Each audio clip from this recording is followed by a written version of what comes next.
Hello friends, நீங்கள் பார்த்துக்கிட்டு இருக்கிறது எஸ்பி பிஜிஎன் லாஃப்ட். நம்ம எங்கே வந்திருக்கோன்னு பார்த்தீங்கன்னா, நம்ம ரெகுலராக புறா வாங்குகிற அண்ணா கடைக்கு தான் வந்திருக்கோம். இங்கே பார்த்தீங்கன்னா லோபர்ட்ஸ் இருக்குது. லோபர்ட்ஸில் ஒரு 3 ஜோடி போட்டுருக்காங்க.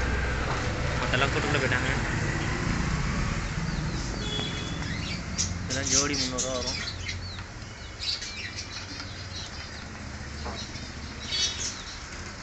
சாதா தவடால்